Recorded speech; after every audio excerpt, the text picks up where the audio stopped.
মুসলমানদের থুতুর দাম আছে, গামের দাম, রক্তের দাম। আলহামদুলিল্লাহ 5ই আগস্টে যদিও 1600 লোক আমাদের থেকে বিদায় নিয়েছে, রক্তের বদলায় বাংলাদেশ নতুন ভাবে স্বাধীনতা অর্জন করেছে। আর এরা কারা? এই 1600 যারা মারা গেছে তারা কারা? মুসলমান। কথা কোন ঠিক কিনা? যদিও অন্য ধর্মের তারাও আছে, কিন্তু অধিকাংশ কারা? মুসলমান। রক্তের দাম আছে না নাই? এই জালেম, এই স্বৈরাচারকে এই রক্তের বিনিময়ে আল্লাহ পাক এই দেশ থেকে সরিয়েছেন। আলহামদুলিল্লাহ। নাকি শুকর নাই? শুকর নাই? আলহামদুলিল্লাহ। আল্লাহ পাক যে এই স্বৈরাচারকে সরিয়ে দিয়ে মুসলমানদের মাঠ, আলেম ওলামাদের মাঠ, পরিবেশ তৈরি করে দিয়েছেন, শুকরিয়া তার। আলহামদুলিল্লাহ। আগে কি পারছি এরকম কইতে? কথা কন না। পেছনে পুলিশের গাড়ি, সামনে ডাইনে কত রকমের লোকজন, আরো বড় বড় নেতা। এই হুজুর, এই যে কি ওয়াজ করতেছেন? এই কথা কয় মনে হয় হেরে জিজ্ঞেস করে ওয়াজ করতে হবে। দেশের বাপের মনে হয়। কথা কন না কা? হের বাপের দেশ। আমরা ভাড়াটিয়ে আসছি, আলেম ওলামারা আল্লাহ হেফাজত করছে। কথা বলেন ঠিক কিনা? তো বলতে চেয়েছিলাম, সম্রাট তখন বলছে যে আমি রাজি আছি। আব্দুল্লাহ তখন ভাবছে যখন রাজি হয়েছে আর কম দিয়ে লাভ কি, বেশি করেই দিই। আর ফালায় না। কি ফালায় না? জমাইতে জমাইতে মুখ ভরে রাখছে। তো বাদশাকে আসো আসো দিয়ে যাও। আব্দুল্লাহকে আইতেছে, বইয়েন বইয়েন। যদ্দু ছিল ডাইলে দিছে একবার কপালের উপর দিয়ে। এখন তো গালের উপর দিয়ে বাইয়ে বাইয়ে পড়তেছে, সাদা হয়ে গেছে। সম্রাট তো কিছুই বলতেছে না, কারণ চুক্তি করা তো, ডিড করা তো। তো ওজির ওয়াজারা, ডানে বামে যারা ওজির, গভর্নর পরিষদ বলতেছে, আব্দুল্লাহ তুই দিলি কি? তুই দিবি সুমা? তুই দিলি কি? বাচ্চাকে থামো থামো, তোদের যে ধান্দাবাজি, আমার দেশের টাকা পয়সা, এরপরে রাস্তা কালভার্ট যা চুরি করছ তোরা। কথা কর। প্রত্যেক সরকার প্রধান জানে কোন মন্ত্রী খাসলত কেমন, জানে কিনা বলে? তোরা চুপ থাক। তার এগুলো থুতু তোদের কাছে মনে হচ্ছে এগুলো তাবারুক। এত তাবারুক তো আমার একার দরকার নেই, কিছু গায়ে মাখো। মারহাবা জোরে বলে, কিছু গায়ে মাখো, জীবন ধন্য হয়ে যাবে। মুসলমানদের থুতু গায়ে মেখে জীবন ধন্য হয়। যাই হোক, আব্দুল্লাহ চলে গেছে 300 সাহাবী নিয়ে মদিনায়। যাওয়ার পরে ওমর বলতেছে, খলিফাতুল মুসলিম বলতেছে, তুমি কিভাবে আসছো? আমার তো এরকম ধারণাই ছিল না তোমরা সাহাবায়ে কেরাম নিরাপদে আসো। আইলে কিভাবে? বা এত সহজে আসিবে? এই যে কাহিনীগুলো বিস্তারিত বলার পরে ওমর বলতেছে, লা আযুন্নু বিআন্নাকা খায়রুম মিন্নি, আমার ধারণা, বিশ্বাস তুমি আমার থেকে বড় মুত্তাকি। নলে এত সুন্দরীর সাথে এক মাস থাকছো, তার দিকে নজর করছো না। কথা কোন? এটা কইলেই হয় নাকি? বললেই হয় না। একদিন আমার লাকসাম থেকে ঢাকায় যাচ্ছিলাম, বলতে আমি তো আমার পাশে একটা ছেলে বসছে, যুবক ছেলে বসছে। তো আমিও তার পাশে চেয়ারে বসা। এই 2-4-5 মিনিটের পরে লাকসাম জংশন নাম শুনছেন? এই জংশন থেকে রওনা দিতে ঢাকা থেকে বাসে করে। তো ছেলের মোবাইলে কল বাজতেছে, ড্রিম ড্রিম করতেছে। ওই যে মনে হয় ভাইব্রেশন দেওয়া, ভাইব্রেশন বোঝেন না, মানে মোবাইল কাঁপে। তো ড্রিম ড্রিম করতেছে। তো আমি তখন তার দিকে নজর করে দেখি যে তার মোবাইলের স্ক্রিনের মধ্যে লেখা আঁখি, সরেয়া চন্দ্রবিন্দু খরস্টিকের ঘি। এটা ছেড়ে না মেয়ে, বেড়া না বেড়ি। আমার টাইম হিসেব করতেছে, কত মিনিট যাইতেছে হিসাব করতেছে, বইয়ে বইয়ে তো কাজ নাই। পরে কতক্ষণ পরে দেখি যে আরেকজন কল দিছে, আরেক মোবাইলে ড্রিম ড্রিম করতেছে। এটা বাইর করছে, দেখে যে মারিয়াম। এটাকে মারিয়াম। এরে শেষ করতে করতে না করতে হে ফোন দিছে। তো এটা শেষ করে বলতেছে, তোমাকে ফোন দিতেছি, একটা ব্যস্ত, একটা কল আসছে, জরুরি কল আসছে। তো ওরে সারাই দিয়া, ব্যস্তকে ধরাই দিয়া এবার দৌড়ছি মরিয়মে। এরে একই কথা, বাঁচতাম না মরতাম না। সিটিং থেকে সীমা থাকা দরকার। কথা কোন? এত নম্বর 1 বাটপার এই মহিলাগুলো কেমনে বিশ্বাস করে? আশ্চর্য, বিশ্বাস করেন।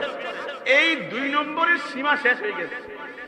এরাও বলতেছে আমার গত রাত্রে ঘুম হয়েছে না, খানা হয়েছে না। কারে কইতেছে সমস্ত কথা? আমি এগুলো শুনি না। আশ্চর্য, কি ধোঁকাবাজির দুনিয়া, আশ্চর্য ব্যাপার সেবার। যাই হোক, 22 মিনিট বলছে। কয় মিনিট? আমাদের একবার তাসবি চলতেছে এমন না, তসবিও চলতেছে ফাঁকে ফাঁকে, সেগুলো আবার কি করতেছে, অভিজ্ঞতা হাসিল করতেছি। কথা কন না, আমরা তো সাধারণ লোকের সাথে সবসময় যাইতে পারি না, এই মাঝে মধ্যে কিছু অভিজ্ঞতা হাসিল করতে হয় তো নাকি, বোঝেন না কথাটা। 22 মিনিট পরে মোবাইল দোনোটা ঢুকাইছে 2 প্যান্টের পকেটে, এরকম ব্যাগের ভিতর থেকে এরকম সাইজের একটা মেশিন বের করছে, নাম ল্যাপটপ, চিনেন না আপনারা? এটা বের করে এখানে রাখছে, রাইখা এক গুছা তার মানে এক মুষ্টি তার এগুলো বের করছে, একটা ভিতরে ঢুকাইছে, দুইটা দুই কানে ঢুকাইছে, ঢুকাইয়া এরকম মানে এরকম করতেছে, মানে পজিশন নিতেছে, আর আবার ঠেলে, মানে হে জায়গা হইতেছে না। তো আমার ভাড়া 220 টাকা, হের ভাড়া 220 টাকা। কথা কন, আমার ঠেলে কি জন্য? আমি কি হুজুর দিয়ে কিনা আমার অধিকারটা কম নাকি? তা আমার ঠেলে, আমি বললাম যেটা সে আরাম নিতে চায় একটু জায়গা দিয়ে দেই না, আমি একটু জায়গা দিয়ে দিছি, আমি একটু বুঝিয়ে না বেকুব মানুষ, তাকে যখন পজিশন দিয়ে দিছি এমনি এমনি লম্বই শুইছে, শুইয়া দ্রিম দ্রিম করে আওয়াজ করতেছে ভিতরে, আমার কানে কিন্তু দ্রিম দ্রিম আওয়াজ শোনা যায়, তখন বুঝছি হিন্দি অথবা অন্য কোনো ধর্মীয় আওয়াজ চলতেছে। পরে কতক্ষণ 10 মিনিট পরে তাল শুরু হয়েছে, তাল বুঝেননি, মানে ঢেউ শুরু হয়েছে, পরে আমার ঠেলে, আমার কি ঠেলে, আমি ভাবলাম মজা পাই হে, ঠেলা খাই আমি। কথা কই, মজা মারে হে আর ঠেলা খাই, বিনা পয়সা ঠেলা খাই আমি। আমি দিলাম বুঝতে, কিও তুমি মজা পাও, ঠেলো আমারে, কারণটা কি? কই না নিলে হুজুর নি,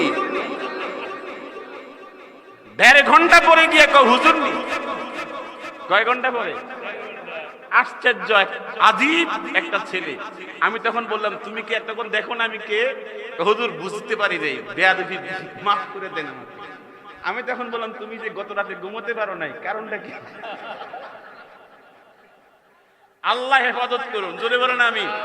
এরকম রোগে যে কতজন আক্রান্ত, আল্লাহ তুমি হেদায়েত দান করো। একবারে ধোঁকা, যুবক ভাইয়ের একবারে ধোঁকা।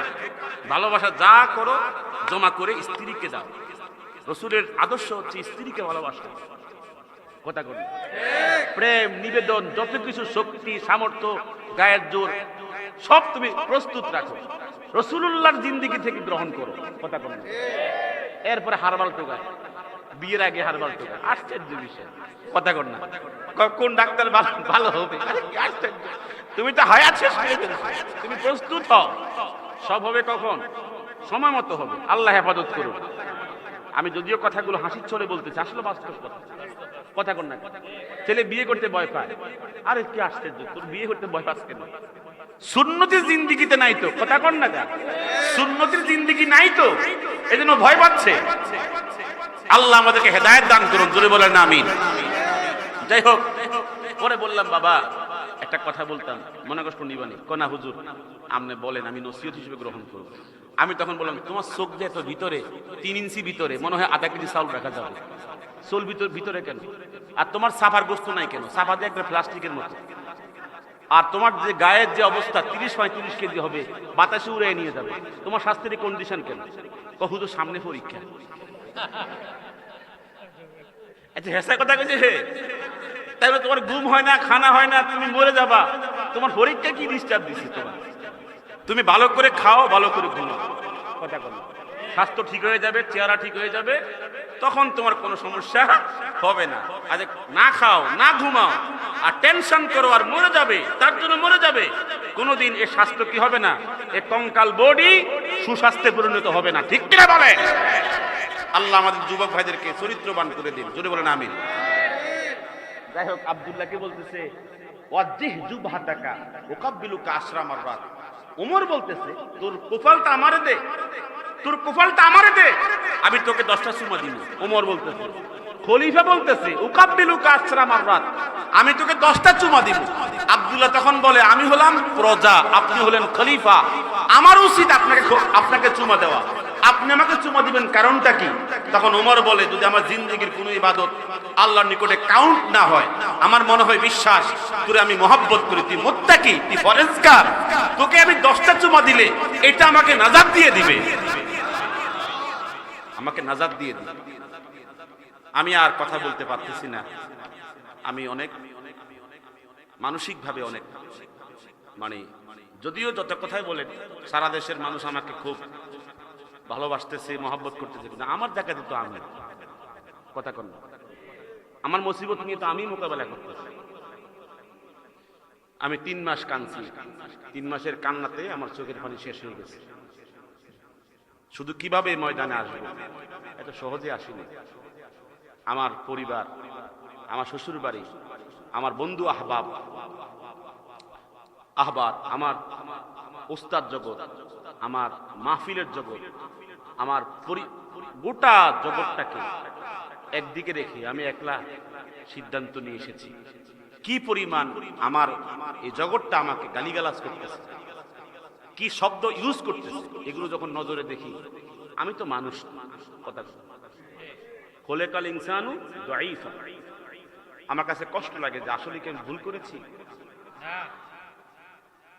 আসলে কি আমি ভুল করেছি। আমারে বলেছে যে তারা তোমাকে তালাক দিয়ে তুমি যাবে কোন দিকে, আমারে কয় আমরা তালাক দিয়ে নেবেন। আমার হেতারা অগ্রিম ফতুয়া দিয়ে লেছে, হেরা ফতুয়া দিয়ে লেছে যে আপনারা তালাক দিয়ে যাবো। আমি তো যাবো আল্লাহর কাছে, কথা বলে ইন্না রব্বি সাইয়াহদি। আমার রব আমাকে হেদায়েত দিয়েছেন, সঠিক পথে এনেছেন। আমার রব আমাকে তার ঠিকানা বাতলায় দিয়েছে। আল্লাহ যেন আমাকে শেষ পর্যন্ত ইস্তেকামাতের উপর থাকার তৌফিক দান করেন। আমি উস্তাদে হযরতের সাথে জামিয়া আশরাফিয়ায় মানে মোলাকাত হয়েছে, সাক্ষাৎ হয়েছে। আবার ওই সোহরাওয়ার্দী উদ্যানে দেখা হয়েছে, পাশাপাশি একসাথে বসা ছিলাম। আজকে এসে শুনলাম হুজুরের এলাকা এখানে, আলহামদুলিল্লাহ। তবে আমি শুকরিয়া জানাচ্ছি, আল্লাহ সারা দেশে হাক্কানিয়াতের সাথে যত উলামায়ে কেরাম আছে আমাকে খুবই অত্যন্ত অন্তর থেকে গ্রহণ করেছে। এটা আমি অত্যন্ত কৃতজ্ঞ। আমি যে পরিমাণ ক্ষতি করছি 20 বছর আমনগরে, কথা কম যেমনে দুইছি, আমি ভাবছিলাম না যে আমার এত তাড়াতাড়ি এত সহজে কি করবেন, আমাকে গ্রহণ করবেন। আমি এখন বুঝতে পেরেছি উদারতা মূলত আপনাদের ভিতরে আছে। আমি খুবই আপ্লুত যে আপনারা এত তাড়াতাড়ি আমাকে রিসিভ করেছেন, আলহামদুলিল্লাহ। আমি এটা দেখার পরে আমি আমার যে ধারণা ছিল সব পাল্টে গেছে। আমি ভাবছিলাম যে তারা উদার, এখন দেখতেছি আমরাই উদার। কথা কোন ঠিক কিনা? অনেক আলহামদুলিল্লাহ। এগুলো বলার আমি এই মুহূর্তে আর প্রয়োজন মনে করি না। আপনারা আমাকে দোয়া করবেন আমি যেন হাক্কানিয়তের পথে কথা বলতে পারি, আমি যেন এলমি খেদমতের সাথে থাকতে পারি। আমি দোয়া চাই। আমি মেরকাতুল মাফাতিহের প্রথম খণ্ড বাংলাতে অনুবাদ করেছি। মেশকাতুল মাসাবিহের বাংলাতে অনুবাদ কেউ করে নাই, প্রথম আমি করেছি। এটা প্রথম খণ্ড অনুবাদ হয়েছে 1600 পৃষ্ঠা। যদি কোনো আল্লাহর বান্দা মিলিয়ে দেয় এটা অনুবাদ করার জন্য, যেন আল্লাহ তাআলা আমাকে শেষ পর্যন্ত মিশকাতের ব্যাখ্যা গ্রন্থ মেরকাতটাকে যেন শেষ পর্যন্ত অনুবাদ করতে পারার পরে আমার মৃত্যুটা হয়, এই দোয়া চাই আপনাদের কাছে। আল্লাহ পাক আমাকে যেন হেফাজত করে। জোরে বলেন আমিন।